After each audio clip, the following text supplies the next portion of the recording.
الحمد لله رب العالمين والعاقبة للمتقين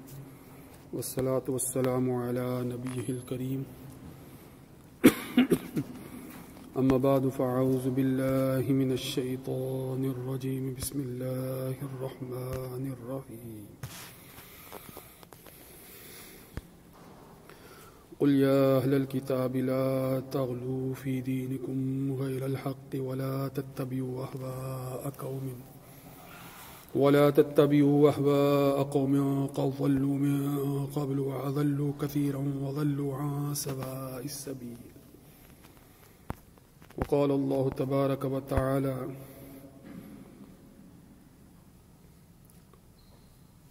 فآمنوا بالله ورسله ولا تقولوا ثلاثة انتهوا خيرا لكم إنما الله إله واحد سبحانه أن يكون له ولد وقال في مقام آخر لقد كفر الذين قالوا إن الله ثالث ثلاثة وما من إله إلا إله واحد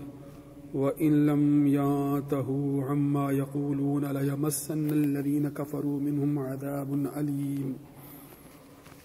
وقال النبي صلى الله تعالى عليه وآله وسلم كل مولود يولد على الفطرة فأبواه يهودانه أو ينصرانه أو يمجسانه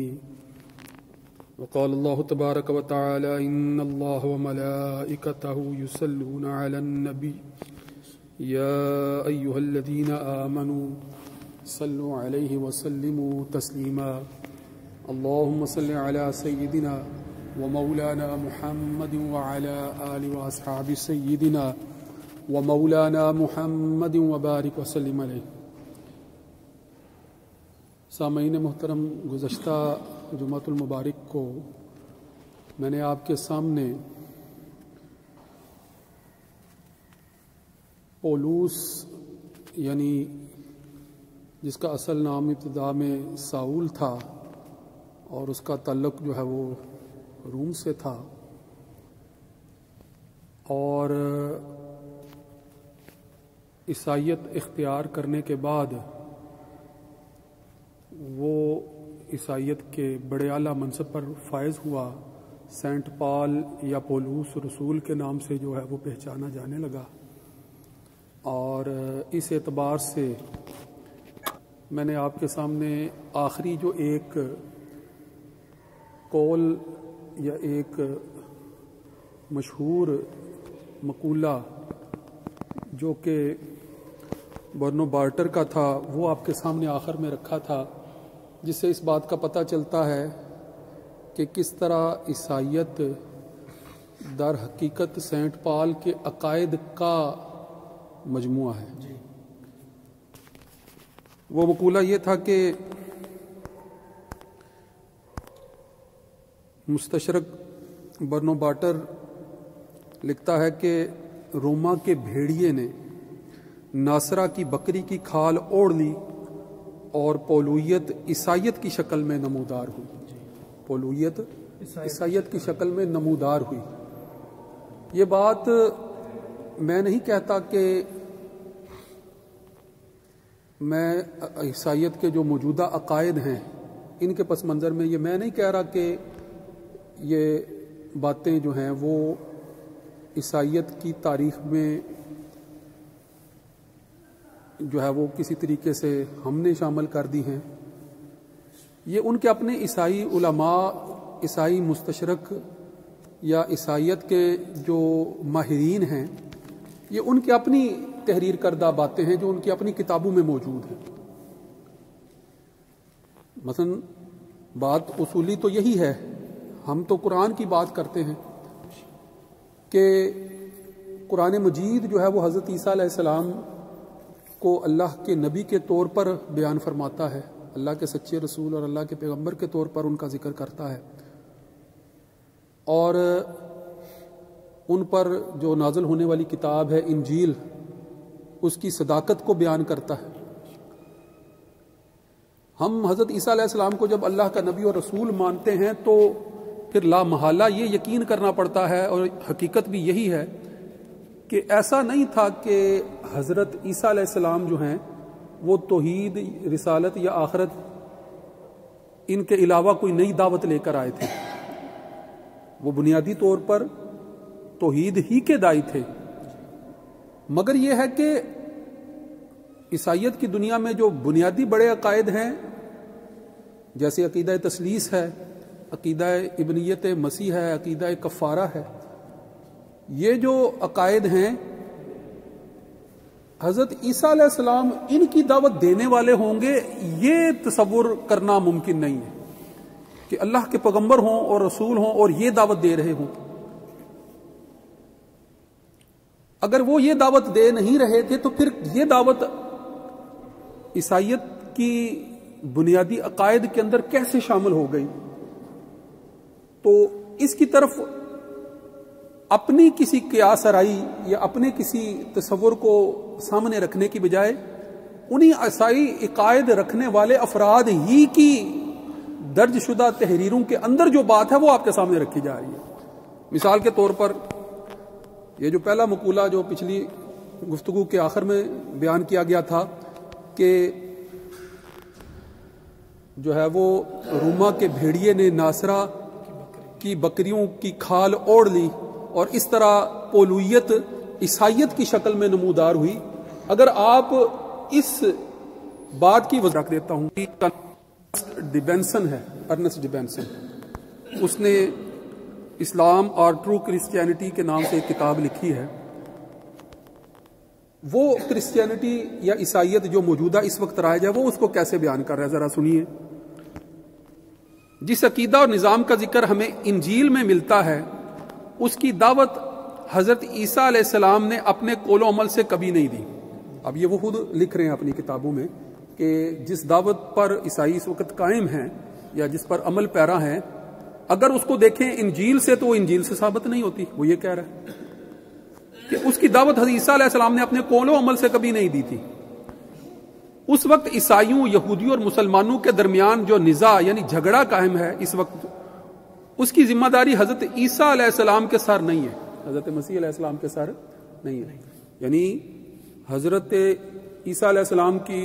ابنیت یا ان سے متعلق جو بہت سے عقائد ہیں ان میں یہودیوں، عیسائیوں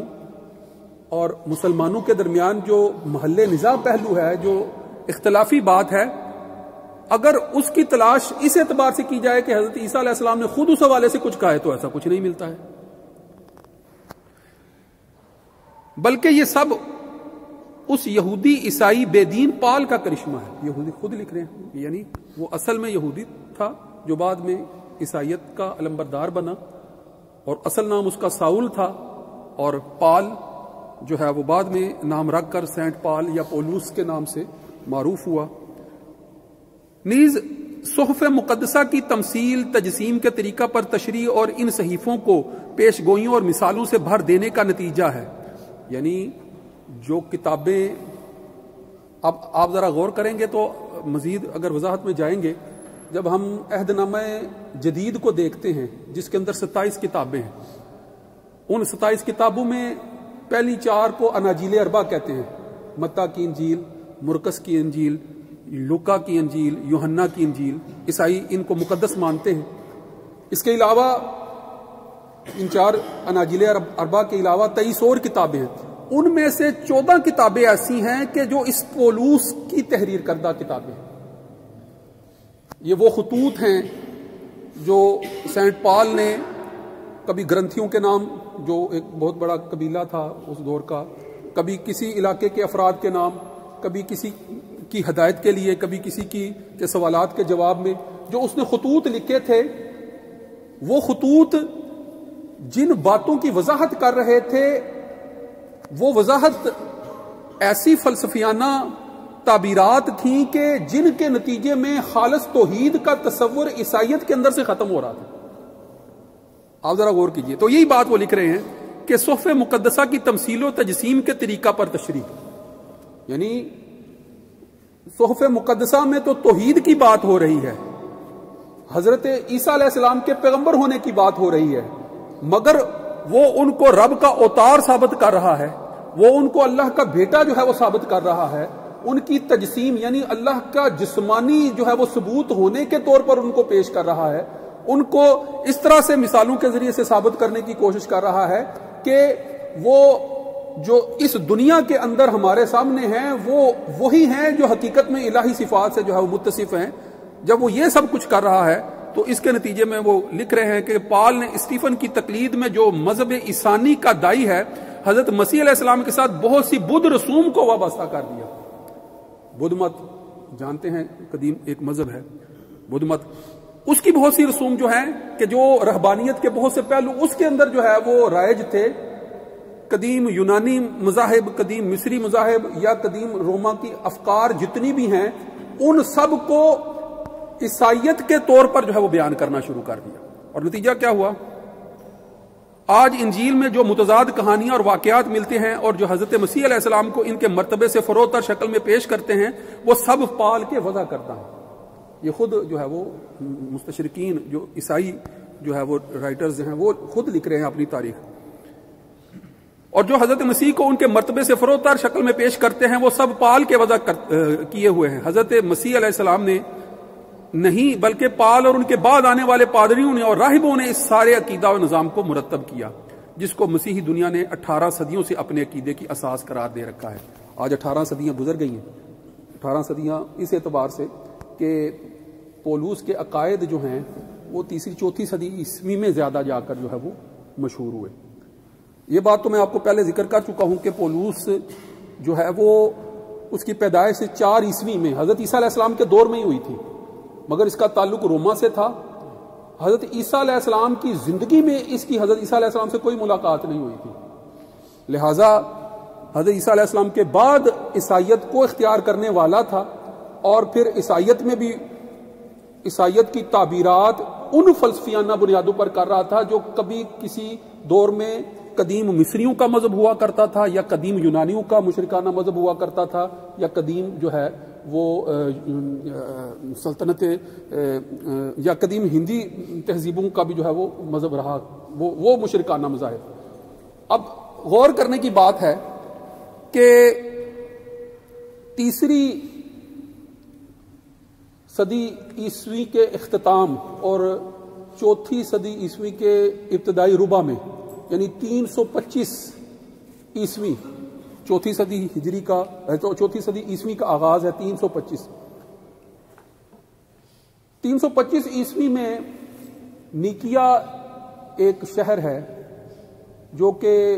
اس وقت کی جو سلطنت روما تھی اس کا مرکز سمجھا جاتا تھا، ایک مرکز سمجھا جاتا تھا۔ اس وقت یہ نیکیا شہر جو ہے وہ ترکی کے اندر ہے۔ آپ جانتے ہیں کہ سلطنت عثمانیہ کے غالب آنے سے پہلے ترکی یا اناطولیہ یا استنبول کے یہ سارے علاقے سلطنت روما کے مراکز ہوا کرتے تھے۔ رومی سلطنت اپنے عروج کے ساتھ جو ہے وہ یہاں پر عمل پیرا تھی۔ اب اس دور کے اندر جب سلطنت روما یہاں پر بڑے عروج کے ساتھ جو ہے وہ حکمرانی کر رہی تھی، چوتھی صدی عیسوی کی بات ہے، اس دور کے اندر یہ طے کرنے کی کوشش کی گئی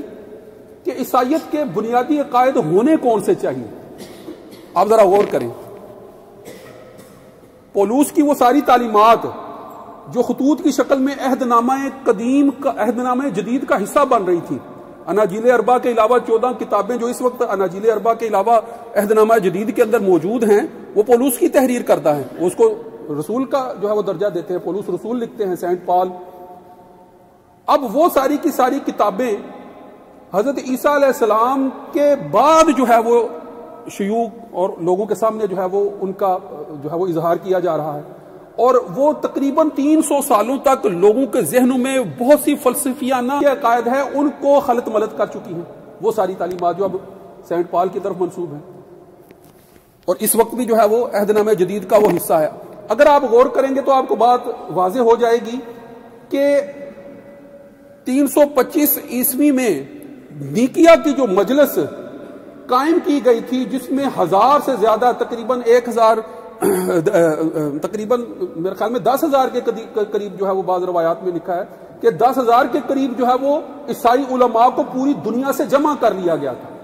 اور اس عظیم کانفرنس، اس عظیم اجتماع کا مقصد کیا تھا کہ عیسائیت کے بنیادی عقائد کو متعین کر دیا جائے، اور متعین اس اعتبار سے کر دیا جائے کہ ہماری کتابوں میں جو بہت سی باتیں محل نزاع ہیں ان کو بیٹھ کر طے کر لیا جائے، ان کی استنادی حیثیت کو جو ہے وہ بیٹھ کر طے کر لیا جائے، اور ان کے معاملات کے اندر جو بگاڑ ہیں یا عقائد کے حوالے سے جو غلط فہمیاں ہیں ان کو بیٹھ کر دور کر لیا جائے۔ اب یہ مجلس اس مقصد سے قائم کی گئی ہے، اور جو ہے وہ سینکڑوں ہزاروں کی تعداد میں جو ہے وہ عیسائی مبلغین موجود ہیں۔ اسی موقع پر جو ہے وہ ہزاروں کی تعداد میں جو ہے وہ اناجیل کے مجموعے بھی جو ہے وہ ساتھ رکھ لیے گئے ہیں، اور ان کی ورگردانی کی جا رہی ہے، اور ایک عرصے تک یہ جو ہے وہ کام کیا جا رہا ہے، اور پھر بالآخر جو ہے وہ جب کسی نتیجے پر نہیں پہنچتے ہیں اور یہ طے نہیں کر پاتے ہیں کہ یہ جو بے شمار جو ہے وہ اناجیل ان کے پاس جمع ہو چکی ہیں، جو مختلف حواریوں کی جانب جو ہے وہ منسوب کی جا چکی ہیں، جس کے اندر جو ہے وہ پولوس کے خطوط کی بہت سی وضاحتیں موجود ہیں، جب یہ بحث نیکیا کی مجلس میں ہو رہی تھی تو دو طرح کے بڑے گروہ جو ہے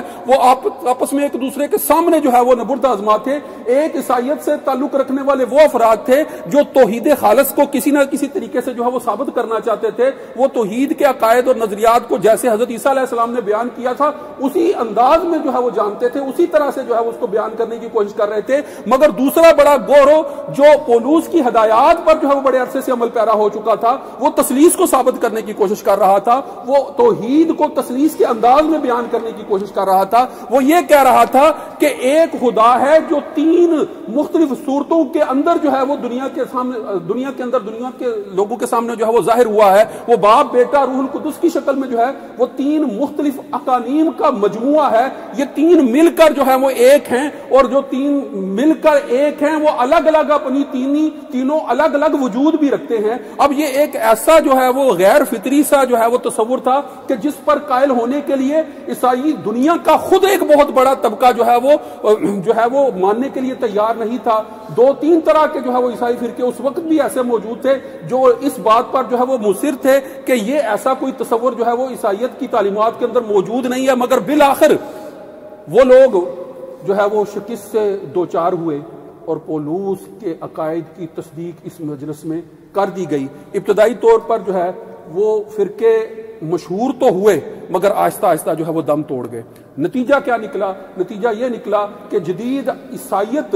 جن عقائد پر کھڑی ہے، جس عقیدہ تثلیث پر کھڑی ہے، جس عقیدہ کفارہ پر کھڑی ہے، جس عقیدہ ابنیت مسیح پر کھڑی ہے، وہ عقائد ہیں جن کو نیکیا کی مجلس میں حضرت عیسیٰ علیہ السلام کے 325 سال بعد جو ہے وہ طے کیا تھا، اور وہ ان عیسائیوں کی اپنی تعلیمات جن کو وہ پہلے سے مانتے تھے اس کے برعکس وہ بہت سے عقائد جو ہے وہ ان کے سامنے رکھ دیے گئے تھے۔ اور آج جو ہے وہ تقریباً سمجھے کہ 1800 سال گزرنے کے باوجود وہ انہی عقائد پر کھڑے ہیں جو کہ عقائد حقیقت میں حضرت عیسیٰ علیہ السلام کی تعلیمات نہیں ہے۔ تو انشاءاللہ اسی بات کو آگے بڑھاتے ہوئے آئندہ گفتگو کریں گے، اور اس بات کی وضاحت کریں گے کہ حقیقت میں یہ طے تثلیث جو طے کر لیا گیا تھا یہ تھا کیا۔ اس میں جو تین قنوم ہیں، باپ جس کو جو ہے وہ ربوبیت کا مظہر شمار کیا جاتا ہے، جو پیدا کرنے والا ہے، خالق، فتح کلام ہے جو اپنا الگ وجود رکھتی ہے، اور روح القدس جو کہ کائنات کے اندر جو ہے وہ روح جو سرایت کیے ہوئے ہے اور جس کو وہ صفت محبت سے تعبیر کرتے ہیں۔ ان تینوں کے مجموعے کو وہ خدا کیسا خدا مانتے ہیں، اور اس تثلیث کو انہوں نے کیسے قبول کر لیا، اور تثلیث کے ایسے ہی تصورات جو ہے وہ سابقانہ مشرکانہ مذاہب کے اندر کس طرح سے موجود تھے۔ وہ سابقانہ مشرکانہ مذاہب جو ہیں جن میں ہندو مت میں عقیدہ تثلیث جو ہے اس کی ایک شکل بھی موجود ہے جو برہما، وشنو، شیو کے انداز میں موجود تھی۔ قدیم مصری جو ہے عقائد کے اندر وہ اسی طرح تین اقانیم کی جو ہے وہ اس کے بت کی جو ہے وہ پوجا کیا کرتے تھے۔ وہ سارے عقائد ماضی میں کس طرح سے موجود تھے اور ان کے عقائد کا بھی حصہ بنے، اس کی تفصیلات انشاءاللہ آپ کے سامنے رکھی جائیں گی۔ وآخر دعوانا ان الحمد للہ رب العالمین۔ سنتیں ادا فرمائیں۔